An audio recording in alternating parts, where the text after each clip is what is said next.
Assalamualaikum warahmatullahi wabarakatuh. Pemirsa, informasi mengenai Kabupaten Kota Waringin Timur dan sekitarnya telah kami rangkum untuk Anda dalam Jurnal Kotim.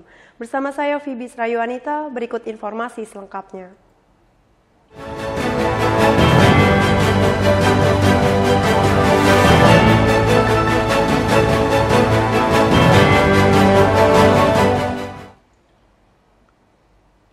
Himpunan Ahli Teknik Hidraulik Indonesia atau HATNI Kalimantan Tengah melakukan penanaman 100 pohon di Sampit, Kabupaten Kota Waringin Timur.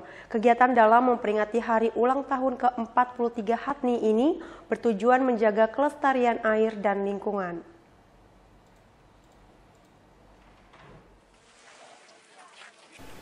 Penanaman pohon oleh HATNI Kalimantan Tengah bekerjasama dengan pemerintah Kabupaten Kota Waringin Timur dilaksanakan di salah satu drainase atau saluran air di Sampit pada Jumat 2 Februari.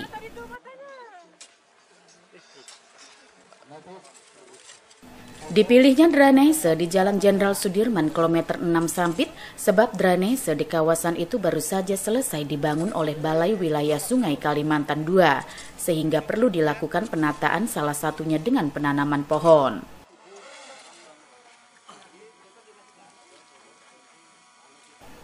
Penanaman pohon jenis palem dilakukan di sepanjang sisi kiri dan kanan drainase dengan jumlah sebanyak 100 pohon. Pohon palem dipilih karena akarnya tidak merusak infrastruktur bangunan drainase.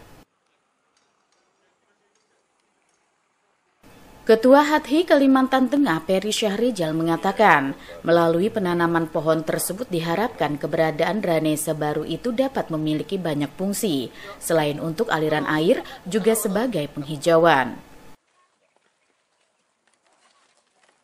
Penghijauan penting agar keberadaan air dapat berkelanjutan, di mana keberadaan pohon dapat menjadi tempat penyimpanan air.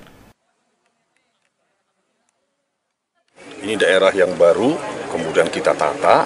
Kebetulan ini kita membangun drainase, ya, dilakukan oleh balai. Nah, kita ingin drainase ini bukan hanya fungsinya satu, pantai untuk mengalirkan, tetapi kita ingin ada fungsi lain. Ya, ada penghijauan, kemudian nanti ini ada jogging track, ya kan. Kemudian penghijauan ini sangat penting karena sustainable air itu sebetulnya harus sampai anak cucu kita. Nah, salah satunya upaya kita dengan menanam pohon, karena menanam pohon ini, ya kan, itu sebagai tempat penyimpanan air, menginfiltrasi air untuk disimpan di dalam tanah. Maka ada potensi seperti ini, di samping kita hijaukan ini juga fungsinya untuk keindahan. Maka dipilihlah tempat yang baru ini kita jadikan untuk menanam pohon. Penanaman pohon demi kelestarian air dan lingkungan disambut baik pemerintah Kabupaten Kota Waringin Timur, sebab air menjadi salah satu kebutuhan dasar manusia yang kualitasnya harus terus dijaga.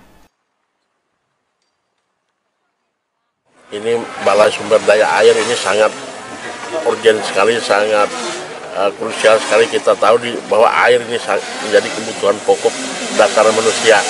Sementara problem air ini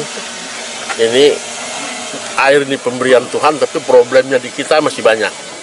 Contoh di daerah kita, kalau musim hujan banjir, masih juga di daerah selatan terutama, bahkan daerah utara pun masih sebagian yang kekurangan air, yaitu pemenuhan kebutuhan air saja belum terpenuhi. Tidak hanya langkanya air, tapi kualitasnya juga yang masih belum memenuhi standar secara kesehatan. Nah, makanya saya minta dengan warga di sini, ini pohon yang ditanam, tolong dijaga betul, jangan sampai nanti rusak dan sampai apalagi sengaja dirusak. Dan itu mohon dipelihara, yang apa yang dibangun pemerintah ini kan dengan anggaran dari masyarakat juga. Gerakan menanam pohon ini diharapkan dapat meningkatkan kesadaran masyarakat untuk menjaga lingkungan, sekaligus sebagai upaya bersama dalam penyelamatan sumber daya air serta memelihara bumi sebagai tempat hidup dan berkehidupan. Mashud Badarudin, Hayat TV.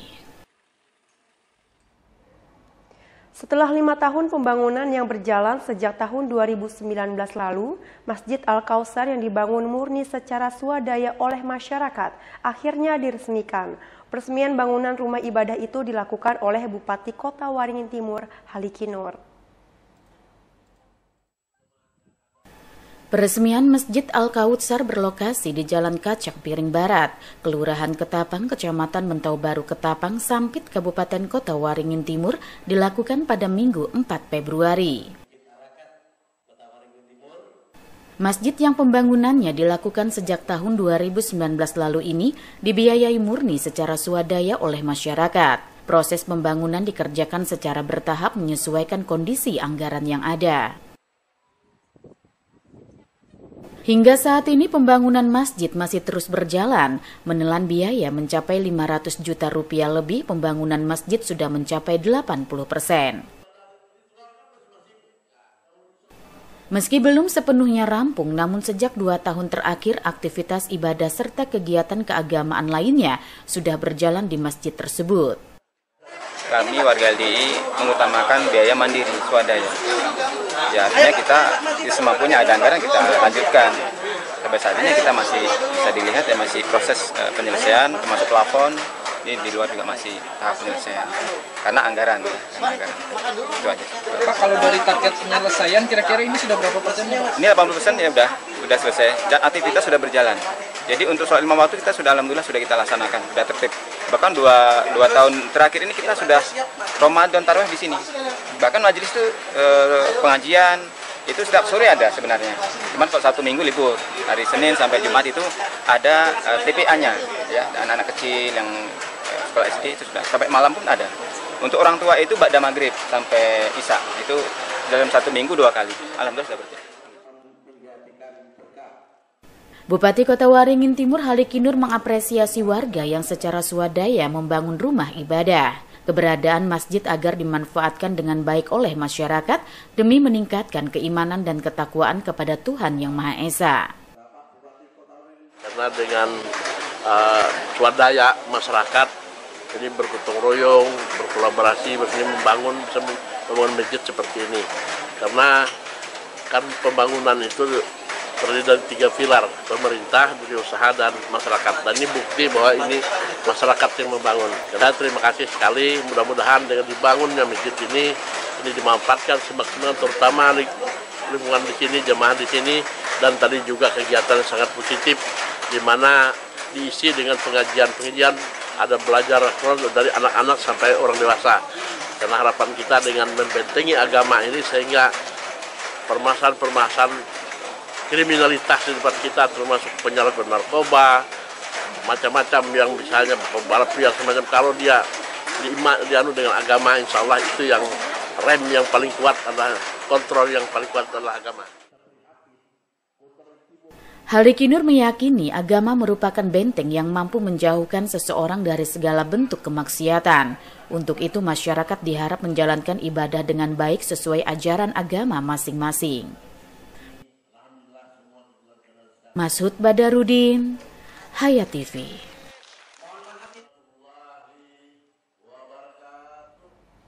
Menjelang Tahun Baru Imlek, warga Tionghoa di Sampit, Kabupaten Kota Waringin Timur melaksanakan tradisi membasuh rupang atau patung dewa-dewi serta altar. Selain itu juga dilakukan pembersihan vihara termasuk properti yang ada.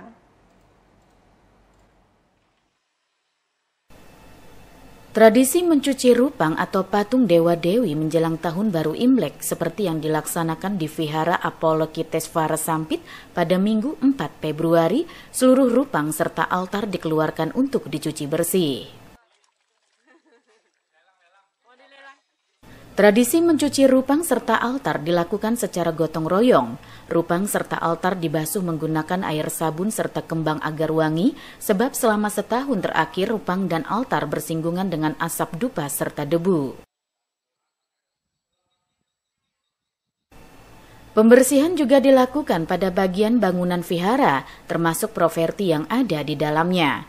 Hal ini sebagai simbol dalam mengawali Tahun Baru Imlek dengan kebersihan serta kesucian jasmani dan rohani.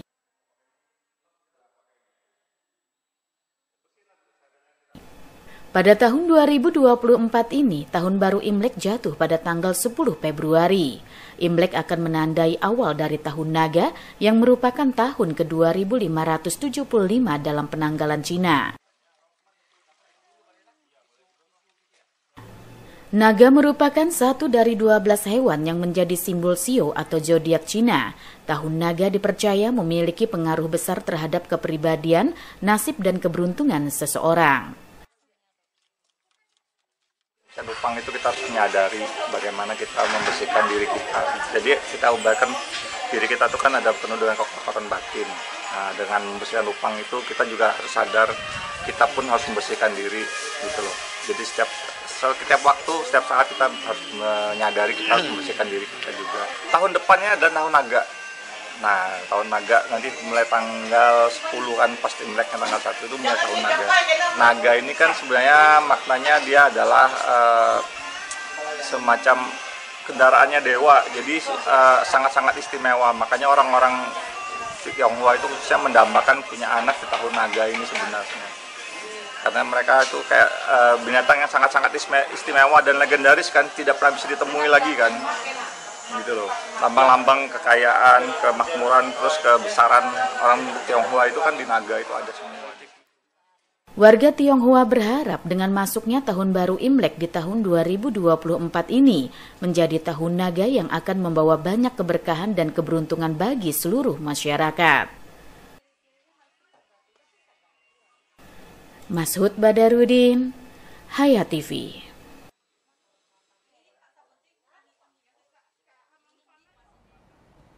Sejak dilaksanakannya penyelenggaraan pemilu melalui sistem pemilihan langsung yang dimulai dari era reformasi sampai dengan sekarang, ternyata masih banyak permasalahan yang harus menjadi fokus dan perhatian bersama. Pernyataan tersebut disampaikan dalam laporan Ketua Panitia Muhammad Darwis pada acara sosialisasi dan implementasi peraturan Bawaslu dan non-peraturan Bawaslu yang digelar Badan Pengawas Pemilu Kota Waringin Timur di salah satu hotel berbintang di Sampit Jumat lalu.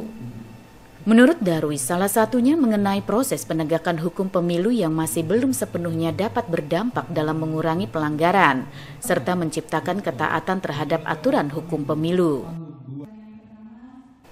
Banyak upaya yang telah dilakukan dalam mengatasi permasalahan tersebut, antara lain merubah peraturan perundang-undangan terkait kepemiluan dan partai politik, serta memperkuat peran dan lembaga dari lembaga pengawas pemilu sehingga lebih independen.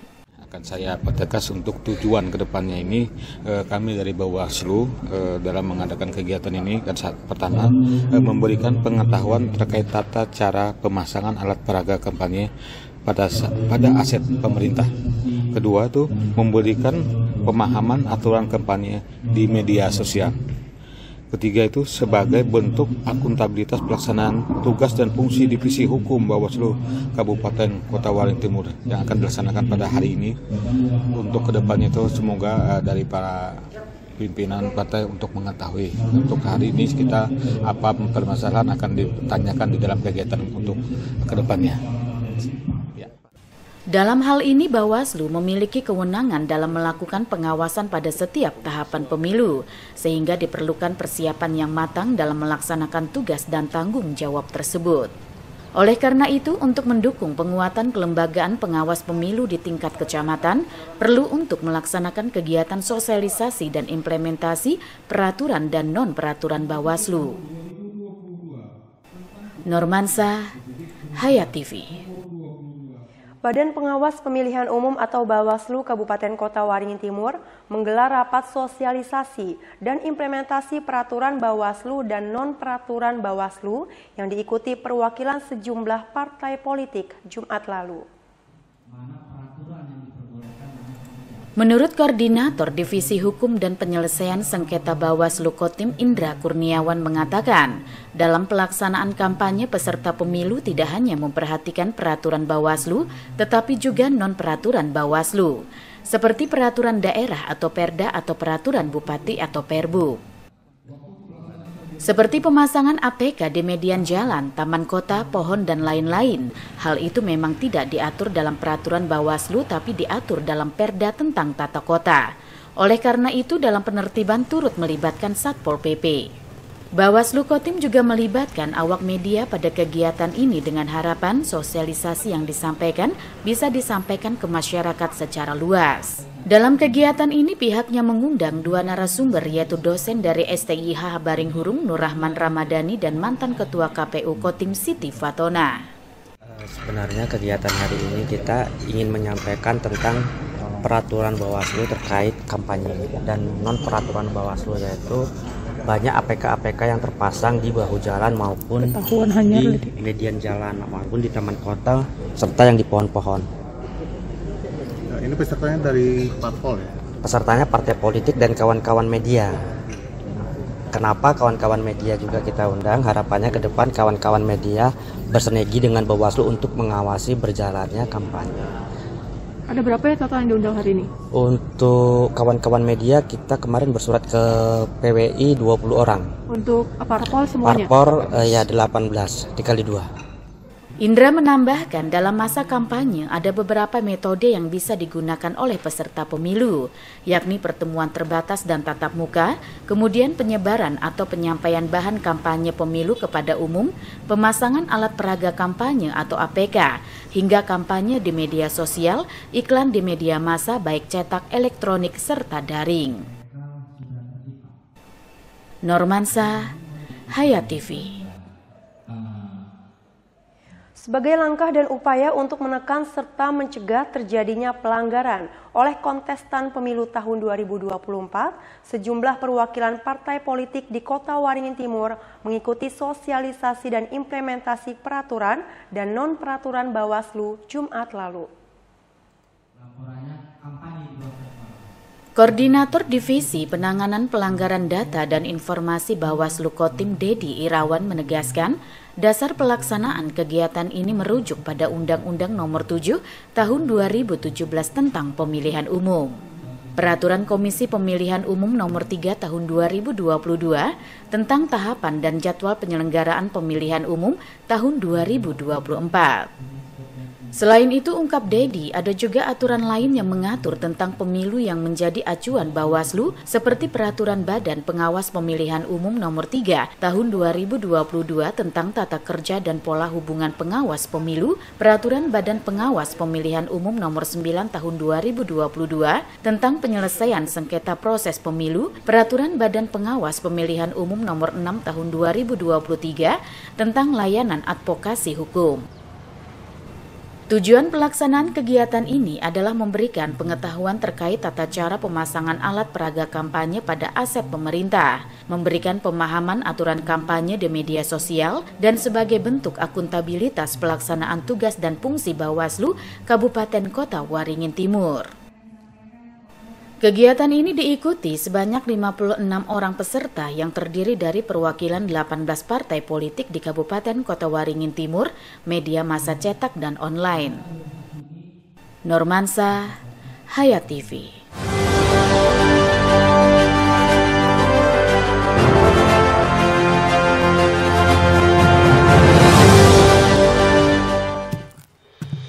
Pernahkah Anda membayangkan rumah impian Anda yang kokoh, tahan lama, dan inovatif? Harapan Baja Sampit menghadirkan solusi konstruksi modern yang kokoh dan efisien untuk setiap proyek bangunan Anda.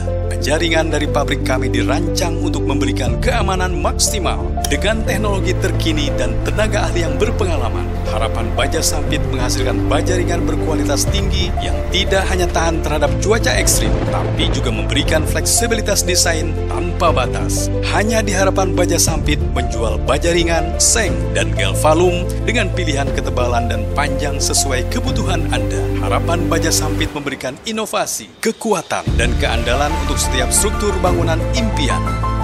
Jika Anda sedang merencanakan proyek rumah, gedung komersil, atau infrastruktur skala besar, Harapan Baja Sampit siap menjadi mitra terpercaya Anda. Hubungi kami hari ini dan lihatlah bagaimana kami mengubah konsep menjadi kenyataan.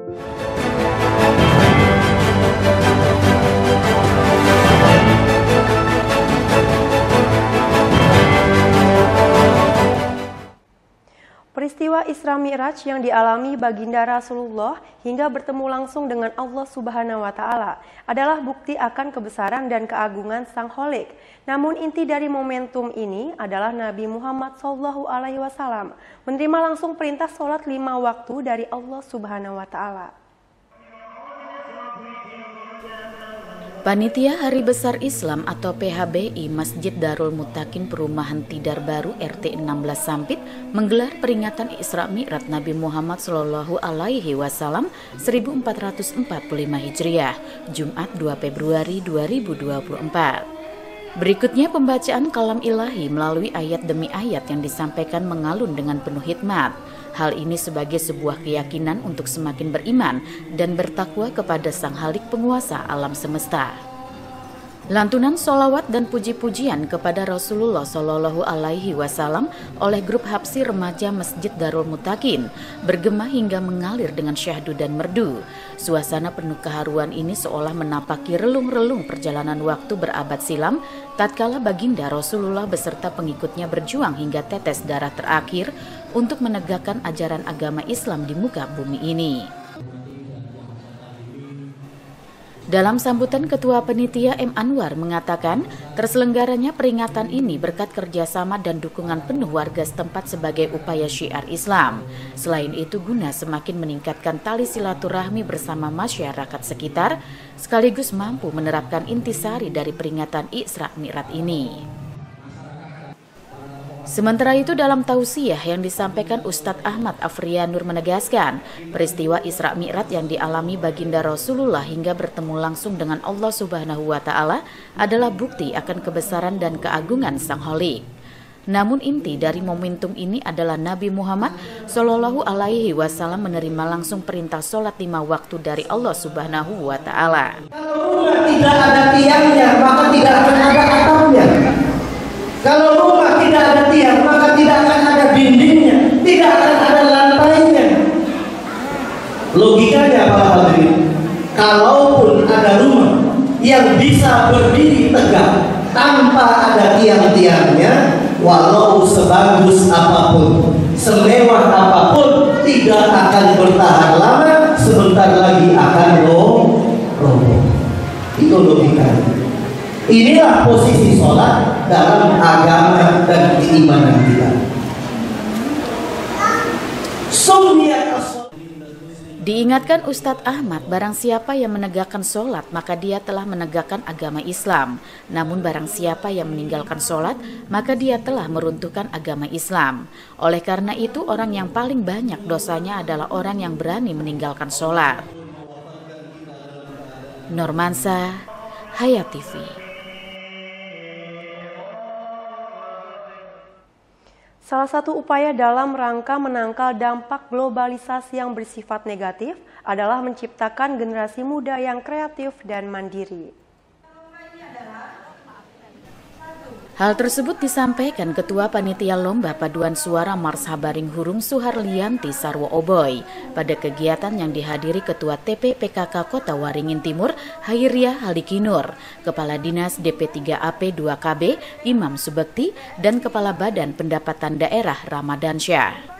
Menurut Suharlianti, Lomba Paduan Suara Mars Habaring Hurung diharapkan dapat memupuk rasa tanggung jawab dan disiplin pelajar dan mahasiswa, sehingga terjalin rasa persahabatan antar peserta melalui bidang seni khususnya paduan suara. Terpenting pula adalah memperkenalkan kepada generasi muda bahwa Mars Habaring Hurung merupakan lagu wajib yang diperdengarkan pada berbagai upacara atau kegiatan resmi di Kabupaten Kota Waringin Timur. Sementara itu dalam sambutan Ketua TP-PKK Kota Waringin Timur Hairiah Halikinur mengatakan dengan diselenggarakannya Lomba Paduan Suara Mars Habaring Hurung, dirinya berharap pelajar dan mahasiswa bisa meresapi makna dari Habaring Hurung. Terkait dilombakannya Mars Habaring Hurung adalah menindaklanjuti keinginan Bupati Kotim agar Mars ini selalu ditampilkan pada setiap kegiatan resmi, sehingga dapat diketahui secara luas oleh masyarakat. Kenapa kami melaksanakan ini? Karena kegiatan ini pertama ini salah satu kegiatan memperingati hari ulang tahun Kabupaten Kota Waringin ke-71 dan lagi Habaring Hurung ini jarang sekali kita nyanyikan ya. Nah, kita sering mendengar di 17 Agustus atau HUT Khotim. Namun sekarang Pak Bupati ya menginginkan Mars Habaring Hurung ini harus dinyanyikan setiap ada kegiatan ya, supaya masyarakat luas lebih tahu. Untuk itu, melalui lomba ini, pelajar dan mahasiswa akan menjadi generasi penerus yang mandiri dan berprestasi, serta generasi muda yang tidak lupa dengan budaya daerahnya. Normansa, Hayat TV.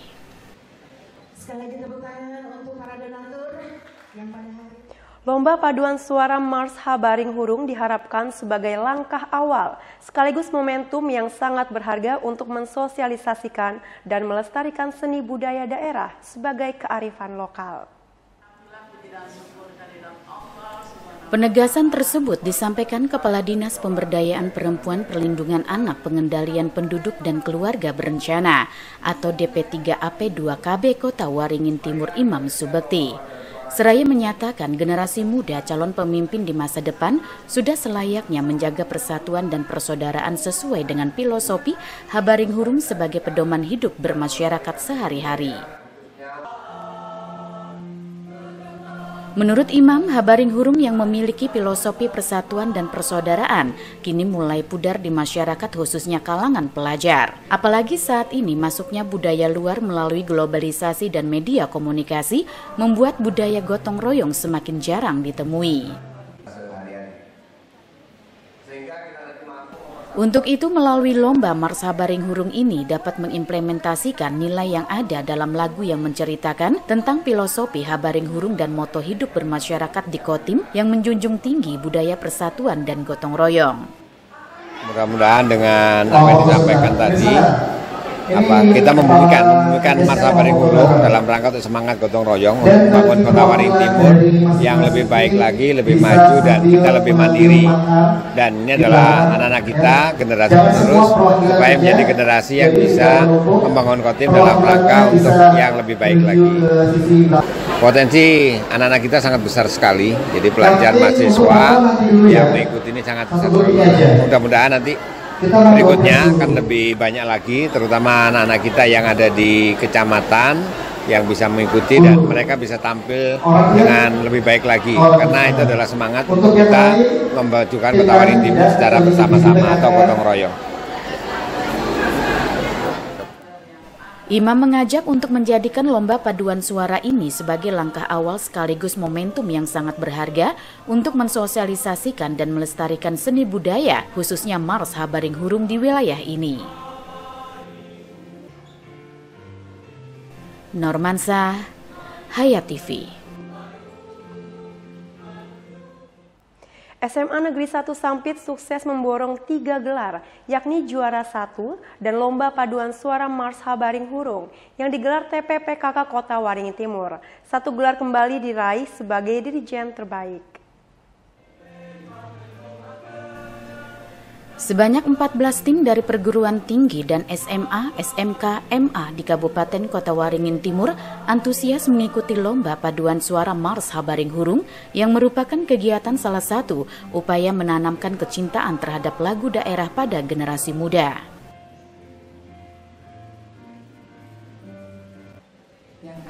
Di hadapan 3 orang dewan juri dan undangan serta peserta lainnya, sejak rangkaian acara ini seluruh tim berupaya menampilkan yang terbaik melalui kualitas olah vokal, perform maupun kostum yang dikenakan.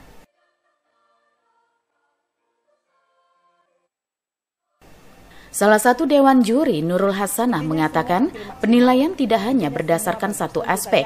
Artinya kalau satu aspek saja yang bagus tapi yang lainnya belum mencapai kriteria, otomatis belum mampu tampil optimal. Indikatornya adalah karena ada 2 juri profesional ya, dia yang paling tahu. Yang jelas keterpaduan suara itu tadi. Jadi kalau masalah kayak kostum itu pendukung aja. Kostumnya bagus tapi kalau suaranya kurang terpadu dengan baik, tentu saja bukan itu nilai utamanya. Namanya juga paduan suara kan. Jadi nilai utamanya adalah keterpaduan suara itu, keserasian, keterpaduan. Berdasarkan hasil keputusan Dewan Juri, juara Harapan 3 jatuh pada SMA N1 Kota Besi, Harapan 2 SMA N1 MHU, dan Harapan 1 SMK N1 Kota Besi. Kemudian juara 3 Mankotim, juara 2 SMA N1 Sampit dari grup A, dan juara 1 SMA N1 Sampit dari grup B. Tidak hanya itu, SMA N1 Sampit juga sukses meraih gelar Dirijen Terbaik atas nama Endang Winarni. Menurutnya, dengan waktu latihan yang relatif singkat namun berkat upaya keras akhirnya mampu menghasilkan yang terbaik. Adalah suatu yang luar biasa. Jadi pada awal kegiatan ini sungguh merupakan suatu hal yang tidak terduga sebenarnya, karena ada begitu banyak kelompok-kelompok juga paduan suara yang baik. Tapi yang pasti ini adalah sesuatu keberhasilan ya dari anak-anak, dari guru-guru, atas dukungan juga teman-teman pelatih, para alumni yang sudah mendukung untuk kami bisa menjadi yang terbaik pada Festival Lomba Paduan Suara Habaringkurung tahun 2024 ini. Atas prestasi tersebut, para pemenang baik dari pemenang Harapan 3 hingga juara 1 berhak atas uang pembinaan tropi dan piagam penghargaan. Normansa, Hayat TV.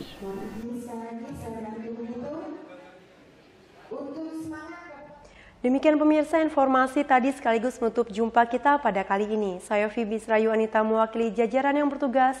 Mohon undur diri dari hadapan Anda. Terima kasih dan sampai jumpa. Wassalamualaikum warahmatullahi wabarakatuh.